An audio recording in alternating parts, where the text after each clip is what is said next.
بسم اللہ الرحمن الرحیم۔ شروع اللہ کے نام سے جو بڑا مہربان اور رحم فرمانے والا ہے۔ السلام علیکم۔ اردو کہانی سنو کے اس چینل میں آپ لوگوں کا خوش آمدید۔ اس چینل کو سبسکرائب کریں، ساتھ ہی ساتھ بیل آئیکن کا بٹن دبانا مت بھولیں۔ چلیں جی اپنی سٹوری شروع کرتے ہیں۔ مہرو ایک پہاڑی قبیلے میں پیدا ہوئی۔ وہ بہت خوبصورت تھی۔ جب وہ 16 سال کی ہوئی تو اس کی شادی ہو گئی۔ سسرال والوں کا سلوک اس کے ساتھ بالکل بھی اچھا نہ تھا۔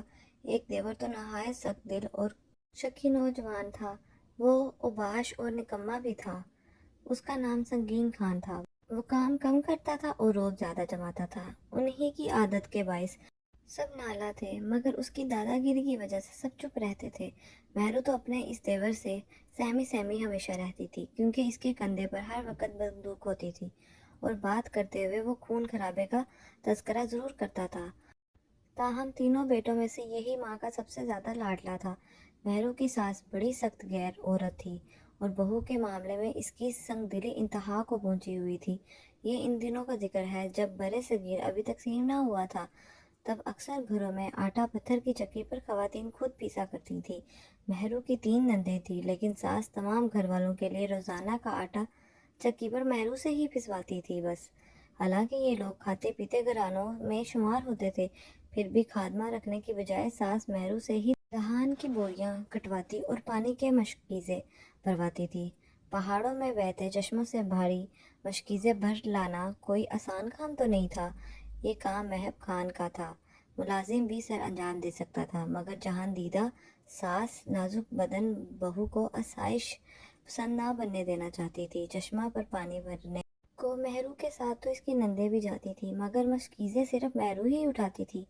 وہ سارے گھر کا کام خاموشی سے کرتی تھی، اکیلی۔ وہ نہایت اطاعت گزار عورت تھی۔ اس نے کبھی سسرال والوں کو شکایت کا موقع تک نہ دیا تھا۔ بیاہ کے بعد وہ کبھی مائکے بھی لوٹ کر نہ گئی تھی۔ ایک روز ساس نے مہرو سے کہا، بہو یہ امانت کے روپے ہیں، ان کو سنبھال کر رکھو۔ میرے شوہر کے پاس کوئی شخص امانت یہ رکھوا کر گیا ہے، جب وہ مانگیں گے میں تم سے لے لوں گی، اپنے پاس نہیں رکھ سکتی۔ اگر سنگین دیکھ لے گا تو مجھ کو تنگ کرے گا۔ مہرو نے رقم ٹرنک میں چھپا دی اور اوپر سے تالا بھی لگا دیا تھا۔ جانے کیسے سنگین نے چھپ کر یہ گفتگو سن لی۔ چند دن گزرے تو ساس نے امانت طلب کی۔ مہرو نے ٹرنک کھولا تو رقم غائب تھی۔ اس کے پیروں تلے سے جیسے زمین ہی نکل گئی ہو۔ اب ساس کو کیا جواب دے؟ وہ سمجھ گئی کہ یہ سنگین خان کی کارستگانی ہے، مگر وہ لب نہ کھول سکتی تھی۔ ساس یہ بات کہاں ماننے والی تھی، الٹا اسی پر الزام دھر دیتی۔ اس زمانے میں 150 کی رقم بھی 50,000 کے برابر ہوگی، جبکہ ایک مکان بھی اتنی رقم میں مل جاتا تھا۔ مہرو کی سمجھ میں نہیں آ رہا تھا کہ وہ کیا کرے۔ گمسم وہ ٹرنک کے پاس بیٹھی ہوئی تھی۔ تبھی ساس اندر آ کر بولی، مہرو وہ رقم اپنے پاس ہی رہنے دے، فی الحال تمہارے سسر کو ضرورت نہیں ہے۔ جس شخص کی امانت ہے اسے تو جمعے کو لوٹانا ہے۔ اس وقت تو مصیبت ٹل ہی گئی کسی طریقے سے، مگر رقم تو مہرو کو دینی ہی تھی۔ تمام رات یہ بیچاری سوچتی رہی۔ شب کو نہ سو سکی۔ وہ کسی سے اپنا وقفہ نہ کہہ سکتی تھی۔ شوہر بستی سے باہر گیا ہوا تھا، مائکہ تو دور تھا۔ شکنجہ خان یہاں ہوتا تب بھی کیا کرتا؟ اس قبیلے میں ان دنوں عورت کی حیثیت مرد کے زیر خرید لونڈی کے برابر تھی۔ شکنجہ خان پوری طرح ماں کے شکنجے میں تھا۔ وہ بیوی کی بات کب سنتا تھا؟ جمعے میں 3 دن باقی تھے۔ یہ سوچ سوچ کر مہرو کا جی الٹا جا رہا تھا۔ صبح سویرے 4 بجے بیدار ہونا اس کا معمول تھا۔ روزانہ کے لیے آٹا چکی پر پیسنا ہوتا تھا۔ آج بھی چکی پیستے ہوئے سوچ کی لپٹوں میں سلگتی رہی۔ دروازے پر دستک ہوئی۔ گھر کا ملازم وقت آیا تھا، جس کا سارا خاندان اس کے سسر کے مہب خان کا نمکوار تھا، اور یہ سلسلہ پشتوں سے چلتا آ رہا تھا۔ ایسے چاکروں کا سلسلہ غلامی اعتبار کی زنجیروں سے بندھا ہوتا تھا۔ بہو بیٹیاں گھر کی 4 دیواری کے اندر اسے ان کا کام بتا سکتی تھیں۔ ملازم گھر کے اندر قدم نہیں رکھ سکتے تھے۔ وقت کی دستک سن کر مہرو نے چکی کا پھیرنا ٹھہراوا اور مشکیزے کو کمر سے اتار کر زمین پر رکھ دیا۔ وہ کھلی کی بھیگی پرات اٹھا کر ڈیوری کے پاس لے گئی اور بولی، وقت جانوروں کو چارہ ڈال دے، پر ذرا ٹھہر کر میری بات سن لے۔ جی بہو بی بی، کہتے کیا بات ہے؟ مہرو بولی، اماں نے میرے پاس 150 روپیہ رکھوائے تھے، وہ کسی کی امانت تھے، میرے ٹرنک سے چوری ہو گئے ہیں۔ میرا زیور کسی سنار کے پاس گروی رکھ کر رقم لا دو، ورنہ بڑی خرابی مجھ پر ٹوٹے گی۔ ابھی وہ اتنی بات ہی کر پائی تھی کہ کھٹکا ہوا۔ وہ جلدی سے ڈیوری سے ہٹتی ہوئی بولی، اچھا وقت اب تم جاؤ، میں کل صبح تڑکے سے پہلے زیور تمہارے حجرے میں پہنچا دوں گی۔ ملازم چلا گیا۔ وہ تمام دن سوچتا رہا کہ مہرو بیوی مصیبت میں ہے، اب اس کا انجام نہ جانے کیا ہوگا۔ رات ہی بہو نے پوٹلی بنا کر زیورات گندم کے ڈھیر میں چھپا دیے تھے۔ یہ زیورات اس کی ماں نے اسے دیے تھے، وہ ان کی بلا شرکت گہرے مالک تھی۔ رات کے چوتھے پہر وہ اٹھ گئی۔ اس نے زیور کی پوٹلی گندم کے ڈھیری میں سے نکالی اور در کھول کر بخت کی کوٹری کو چل دی۔ دروازے سے اس کے حجرے کا فاصلہ 40 قدم کا ہوگا۔ گھر کی دیوار کے ساتھ یہ چھوٹا سا کمرہ باہر کی جانب بنا ہوا تھا، جس کی چھت گھر کی چار دیواری سے نیچی تھی۔ ساتھ ہی اس سے متصل جانوروں کا باڑا تھا۔ دیا بجھا ہوا تھا، لیکن صبح کا تو مکھڑا رات کے گھونگھٹ سے جھلکنے والا تھا۔ تبھی رات کا رنگ پھیکا پڑتا جا رہا تھا۔ بخت جاگ رہا تھا۔ مہرو نے ہلکے سے در بجایا اور بخت نے اس سے زیورات کی پوٹلی لے لی۔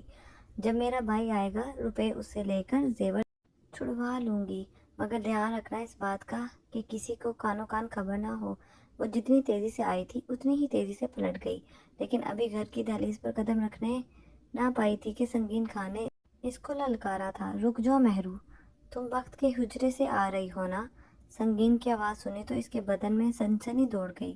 قدم زمین نے جکڑ لی اور وہ جیسے پتھر تھی ویسے ہی ہو گئی۔ تبھی وہ گھوڑی سے اتر آیا اور بولا، بے غیرت، ہمارا بھائی گھر میں نہیں ہے تو کیا کیا ہوا ہے؟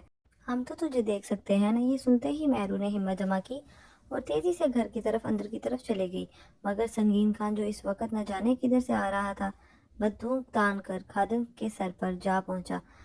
بخت بیچارہ جھولی میں مہرو کے زیور رکھے نہ جانے کن سوچوں میں گم تھا۔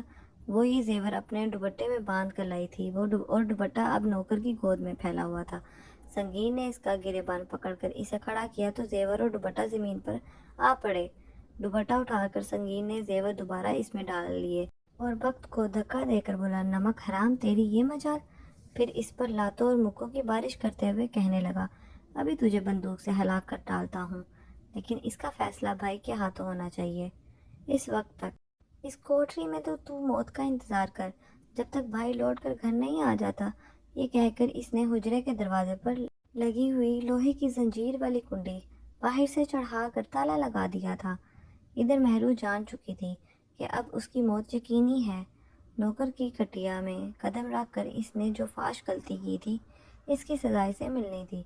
دیور نے اس پر بدکاری کا الزام لگا ہی دینا تھا، کیونکہ اس گھرانے کی عورتیں منہ اندھیرے یوں ہی گھر سے باہر قدم نہیں نکالتی تھیں۔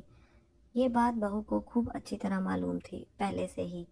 سنگین خان کے پاس بھابھی کو بلیک میل کرنے کا پورا جواز تھا تو موجود تھا نا؟ شکنجہ خان یقین کرے نہ کرے، یہ داستان اس کی گوش گزار ہونی تھی، مگر وہ بھی کیوں یقین نہ کرتا؟ بخت کوئی بوڑھا کوسٹ شخص تو تھا نہیں، بھرپور تنومند خوش شکل جوان تھا۔ الزام لگنے پر مہرو کے لیے اس الزام کی صفائی ممکن ہی نہ تھی۔ اب جان بچانے کا صرف ایک ہی راستہ تھا کہ وہ کسی طور علاقے کے سردار کے گھر جا کر پناہ لے لے، جو ان کے قبیلے کا سرکیل تھا، مگر وہ بڑے خان کے قلعے کا راستہ بھی نہ جانتی تھی۔ وہ اپنے گھر سے فرار ہو کر رہبر خان کی پناہ میں پہنچ جاتی تو اس کی جان بچ سکتی تھی۔ مہرو کی بات تو کسی نے بھی کبھی بھی نہ سنی تھی، مگر سنگین کے بیان کے بعد وہ تمام گھر والوں کی نظروں میں حقیر ہو گئی ہوئی تھی۔ ساس نندوں نے چڑکا اور سسر نے اسے دیکھ کر منہ پھیر لیا، جبکہ دیور اس سے خون کے پیاسے ہوئے تھے۔ اب انتظار تھا دشکنجہ خان کا، جو ابھی تک گھر تو آیا ہی نہیں تھا۔ جان کسے پیاری نہیں ہوتی؟ مہرو تو پھر 16 سال کی الڑ لڑکی تھی اور بہت پیاری بھی تھی۔ وہ یوں بے موت مرنا نہیں چاہتی تھی۔ اگر شوہر کی خائن قرار پا جاتی تو رواج کے مطابق مائکے والے بھی اس کو اپنا نہ سکتے تھے، اور سسرال میں تو بس چند سانسوں کی مہلت تھی۔ آدھی رات کو جب سب گھر والے سو رہے تھے، اس کی سب سے چھوٹی نند کو جانے کیسے اس پر رحم آ گیا، کیونکہ ماں تذکرہ کر چکی تھی کہ مہرو کے ٹرنک سے رقم غائب ہو گئی ہے۔ ظاہر ہے کہ یہ رقم غائب کرنے والا بھی سنگین ہی ہو سکتا تھا، جو بھابھی کی بدکاری کا گواہ بننے جا رہا تھا۔ اس لڑکی نے رات کو ماں کے پلو سے چابی کھولی اور کمرے کا تالا کھول کر مہرو سے کہا، اگر بھاگنا ہے تو بھاگ جاؤ، صبح تک لالا آ گیا تو پھر تم کو مرنا ہی ہوگا۔ مہرو بولی، اگر ان لوگوں نے قسم اٹھوائی کہ میرے کمرے کا تالا کس نے کھولا تو تم کیا کرو گی؟ اس کو اپنی نند کی بھی فکر تھی۔ تیری جان بچانے کو میں جھوٹی قسم اٹھانے کا گناہ اپنے سر لے لوں گی، کیونکہ مجھے یقین ہے کہ یہ تو گناہ نہیں کیا، تو بے گناہ ہے، یہ سب سنگین کے چال ہے، وہ اپنی چوری کھلنے سے ڈرتا ہے۔ مہرو نے نند کے ہاتھ چوم لیے، تب وہ بولے، تم دروازے سے نہیں نکلنا، تم تاکی سے کسی طور پر نکلو اور میں اپنے قدموں کی نشانی مٹاتی ہوں۔ یہ جو تاکی تھی وہ ایک چھوٹی کھڑکی تھی جس کو باہر سے زنجیر ڈال دی گئی تھی۔ نند نے زنجیر کو کھول دیا اور مہرو کے باہر نکلنے میں مدد ہو گئی تھی۔ دروازے کو نند نے دوبارہ تالا لگا دیا۔ کچے فرش سے اپنے قدموں کے نشان بھی اس نے مٹا دیے تھے اور آ کر اپنے بستر پر دراز ہو گئی تھی۔ مہرو کے دونوں ہی دیور شکنجا کو لینے بستی چلے گئے ہوئے تھے اور تیسرا گہری نیند سو رہا تھا۔ سسو نے کچھ کھٹکا سنا مگر خاموش پڑا رہا۔ مہرو نے گھر سے باہر آتے ہی کھونٹے سے بندھا کھچر کھولا اور اس پر سوار ہو کر کسی انجان راستے پر چل پڑی، وہ راستہ جو اسے گھر سے بہت دور بہت زیادہ دور لے کر جانے والا تھا۔ کافی آگے جا کر اس نے کھچر کو واپس گھر جانے والے راستے پر ہانک دیا اور خود پیدل چلنے لگی۔ تمام رات وہ کہیں رکے بغیر چلتی رہی، آڑے تیچے راستوں پر پھلانگتی رہی۔ ایک رات اور ایک دن کے سفر کے بعد تھکن اس پر اتنی غالب آئی کہ وہ گر گئی۔ سامنے کسی بستی کی روشنیاں نظر آ رہی تھی، رات سر پر تھی، تعقیب کا خوف اور موت کا یقین تھا، پھر بھی سانس کی ڈوری کو مضبوطی سے تھامے رکھا اور اپنے خدا سے مدد مانگتی رہی اور چلتی رہی۔ قریب ہی ایک بارش بزرگ گزرا، اس نے لڑکی کو سڑک کنارے گرا ہوا پایا تو گری ہوئی مجبور کو سہارا دے کر اٹھایا اور احوال دریافت کیا۔ مہرو نے اپنی مصیبت اس عمر رسیدہ شخص کو بتا دی۔ وہ بولا، آؤ میرے ساتھ، یہاں کوئی رہبر خان نامی سردار نہیں رہتا، تم کسی اور طرف نکل آئی ہو۔ وہ شخص اسے اپنی بستی کے سب سے معزز آدمی سید روشن شاہ کے پاس لے گیا۔ یہ شخص نیک، رحم دل اور سچا انسان تھا۔ جب مہرو نے رو رو کر اس کو اپنی داستان سنائی تو اس نے لڑکی کے سر پر ہاتھ رکھ کر کہا، تم اب میری پناہ میں ہو اور آج سے میری مہمان ہو۔ جب تک میرے جسم میں سانس ہے تمہارا کوئی بھی بال باقا نہیں کر سکتا۔ جھوٹ کیا ہے اور سچ کیا ہے اس کا تو بعد میں پتہ چل جائے گا۔ تم بے خوف ہو کر میرے گھر میں رہو اور ہر فکر سے آزاد ہو جاؤ۔ جب مہرو کے فرار کا علم اس کی ساس اور سسر کو اور دیور کو ہوا تو انہوں نے منادی کرا دی کہ مہرو پر بدکاری کا الزام تھا، سو اس سے قبل کہ اس کا شوہر آتا اور وہ خائن ثابت ہوتی، وہ پہلے ہی بھاگ نکلی ہے۔ سو اب اس کا قتل قبیلے کے ہر اس فرد پر واجب ہو گیا ہے۔ وہ جو کوئی بھی کہیں بھی اس کو کہیں پہ بھی مل جائے اسے ہلاک کر ڈالے۔ یہ اعلان سنتے ہی بستی کے چند جو شیرے نوجوان غیرت کی آگ میں جل اٹھے۔ تبھی شکنجا خان بھی بھائیوں کے ہمراہ بستی آ پہنچا۔ یہ نوجوان اس کے ہمراہ اسلحے سے لیس ہو کر مہرو کی تلاش میں روانہ ہو گئے۔ کچھ دنوں کی بھاگ دوڑ کے بعد پوچھتے پچھاتے بالآخر وہ سید صاحب کے پاس پہنچ ہی گئے۔ انہوں نے سید صاحب سے کہا کہ مہرو ہماری مجرمہ ہے، لہٰذا اس کو ہمارے حوالے کر دو کہ ہم اس کو اپنے قبیلے کی ریت و رواج کے مطابق سزا دے سکیں۔ سید صاحب نے ان کو بہت سمجھایا اور احکام خدا بندی بھی سنائی مگر وہ کسی طرح پہ بھی مائل نہیں ہو رہے تھے۔ آخر اعلان جنگ ہو گیا اور دونوں طرف کے مرد کام آ گئے۔ سید صاحب کے 2 ملازم اور 3 جوان بیٹے اس کے معرکے میں مارے گئے تھے، مگر اس شیر دل آدمی نے مہرو سے کیا ہوا وعدہ پورا کیا اور اس کو قاتلوں کے حوالے نہ کیا۔ بالآخر رہبر خان کو خبر ہو گئی، سردار نے مداخلت کی اور مشتعل افراد کچروں پر اپنی لاشیں اٹھا کر چلے گئے۔ جب مہرو کو پتہ چلا کہ اس کی حفاظت کا وعدہ نبھانے کی خاطر سید صاحب کے 3 جوان لڑکے مارے گئے ہیں تو وہ غم سے نڈال ہو گئی تھی۔ اس نے سوچا نہ تھا اس کو ابھی اور اسی وقت سید صاحب کے گھر سے چلے جانا چاہیے تھا، ورنہ وہ لوگ اس کو حاصل کرنے دوبارہ آئیں گے۔ وہ سید صاحب سے اس قدر شرمندہ تھی کہ ان کو اپنا منہ دکھانے کا حوصلہ بھی نہ رکھ پا رہی تھی کہ اس کی وجہ سے ان پر اتنی بڑی قیامت ٹوٹی تھی۔ وہ اسی وقت گھر کے پچھلے دروازے سے نکل کھڑی ہوئی۔ گھر میں کوہرام مچا ہوا تھا، کسی کو بھی اس کے چلے جانے کا ہوش تک نہ تھا۔